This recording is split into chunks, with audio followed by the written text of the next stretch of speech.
ಉಡುಪಿ ನಗರದಲ್ಲಿ ಲವ್ ಜಿಹಾದ್ ಆರೋಪ ಕೇಳಿಬಂದಿದೆ. ಮುಸ್ಲಿಂ ಯುವಕನಿಂದ ಕ್ರೈಸ್ತ ಯುವತಿಯ ಲವ್ ಜಿಹಾದ್ ಆಗಿದೆಯಂತೆ. ಅಪಹರಿಸಿ ಬಲವಂತವಾಗಿ ವಿವಾಹವಾಗಲು ಯತ್ನ ಮಾಡಲಾಗಿದೆ.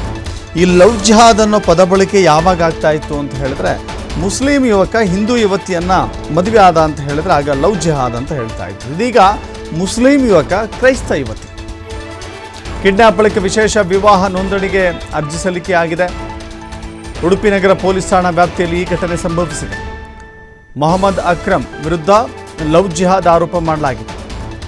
ಉಡುಪಿಯ ಕರಂಬಳ್ಳಿ ನಿವಾಸಿ ಮೊಹಮ್ಮದ್ ಅಕ್ರಮ್ ಕಾಲೇಜಿನಿಂದ ಮನೆಗೆ ಬರುವಾಗ ವಿದ್ಯಾರ್ಥಿನಿಯ ಅಪಹರಣ ಮಾಡಿದ್ದಾನೆ ಅನ್ನೋದು ಆರೋಪ. ಈ ಕುರಿತು ವಿದ್ಯಾರ್ಥಿನಿಯ ತಂದೆಯಿಂದ ದೂರು ಸಲ್ಲಿಕೆ ಆಗಿದೆ. ಮಾರ್ಚ್ 20ರಂದು ಉಡುಪಿ ನಗರ ಠಾಣೆಗೆ ದೂರು ಸಲ್ಲಿಕೆ ಮಾಡಿದ್ದಾರೆ. ಈ ಬೆನ್ನಲ್ಲೇ ಪ್ರೇಮ ವಿವಾಹಕ್ಕೆ ಅರ್ಜಿ ಸಲ್ಲಿಸಿದ್ದಾರೆ ಅಕ್ರಮ್.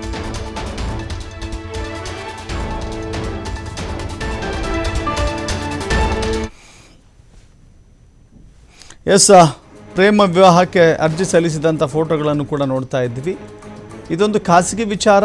ಅವರಿಬ್ಬರು ಇಷ್ಟಪಟ್ಟಿದ್ರೆ 21 ವರ್ಷದ ಮೇಲ್ಪಟ್ಟು ಅವರಿದ್ದರೆ, ಹುಡುಗನಿಗೆ 21 ವರ್ಷ, ಹುಡುಗಿಗೆ 18 ವರ್ಷ ಆಗಿದ್ದರೆ ಯಾರೂ ಕೂಡ ಇದನ್ನು ಪ್ರಶ್ನೆ ಮಾಡುವ ಅವಶ್ಯಕತೆ ಇರೋದಿಲ್ಲ, ಯಾವುದೇ ಜರೂರತ್ತು ಕಾಣಿಸೋದಿಲ್ಲ. ಬಟ್ ಇಲ್ಲಿ ಆರೋಪ ಮಾಡ್ತಾ ಇರುವಂಥವರು, ಅವರ ಕುಟುಂಬದವರು, ಇಲ್ಲ ಇದೊಂದು ಬಲವಂತದ ಮದುವೆ, ಇದು ಲವ್ ಜಿಹಾದ್ ಅಂತ ಹೇಳಿ ಬಿಂಬಿಸ್ತಾ ಇರುವ ಕಾರಣಕ್ಕಾಗಿಯೇ ಇದು ಸುದ್ದಿ ಆಗ್ತಾ ಇದೆ ಹೊರತಾಗಿ ಅವರಿಬ್ಬರು ಇಷ್ಟಪಟ್ಟು ಮದುವೆ ಆದರೆ ಯಾರೂ ಕೂಡ ಅದನ್ನು ಪ್ರಶ್ನೆ ಮಾಡಲಿಕ್ಕೆ ಸಾಧ್ಯವೇ ಇಲ್ಲ. ಅದು ಅಂತರ್ಜಾತೀಯ ಆಗಿರಲಿ ಅಥವಾ ಅಂತರ್ಧರ್ಮೀಯ ಮದುವೆನೇ ಆಗಿರಲಿ, ಯಾರೂ ಕೂಡ ಅದನ್ನು ವಿರೋಧ ಮಾಡೋಕ್ಕಾಗೋದಿಲ್ಲ. ಈಗ ಸದ್ಯಕ್ಕೆ ಇದು ಸ್ಟೇಷನ್ಗೆ ಮಟ್ಟಕ್ಕೆ ಬಂದಿದೆ. ಆ ಯುವತಿ ಯಾವ ಸ್ಟೇಟ್ಮೆಂಟ್ ಕೊಡ್ತಾಳೆ ಅನ್ನೋದು ಬಹಳ ಮುಖ್ಯವಾಗುತ್ತೆ.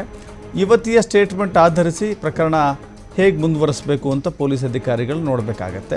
ಸೊ ಇಲ್ಲಿವರೆಗೂ ಯುವತಿ ಯಾವುದೇ ಸ್ಟೇಟ್ಮೆಂಟನ್ನು ಕೊಟ್ಟಿಲ್ಲ, ಪರವೂ ಕೊಟ್ಟಿಲ್ಲ, ವಿರೋಧವೂ ಕೊಟ್ಟಿಲ್ಲ, ಬಲವಂತ ಅಂತ ಹೇಳಿಲ್ಲ, ಇಷ್ಟಪಟ್ಟು ಬಂದಿದ್ದೀನಿ ಅಂತಲೂ ಹೇಳಿಲ್ಲ. ಬಟ್ ಅವನು ಪ್ರೇಮ ವಿವಾಹಕ್ಕೆ ಅರ್ಜಿ ಸಲ್ಲಿಸಿದ್ದಾನೆ ಅಂತ ಹೇಳಿದ್ರೆ ಅದಕ್ಕೆ ಯಾವುದೇ ರೀತಿಯ ತಕರಾರು ಇರದಿರಬಹುದೇನೋ ಅಂತ ಅರ್ಥವಾಗ್ತಾ ಇದೆ. ಬಟ್ ಇದು ಲವ್ ಜಿಹಾದ್ ಹೇಗಾಗುತ್ತೆ ಅನ್ನೋದು ಕೂಡ ಪೊಲೀಸರು ತನಿಖೆಯ ನಂತರ ತಿಳಿಸ್ಕೊಳ್ಬೇಕಾಗಿದೆ.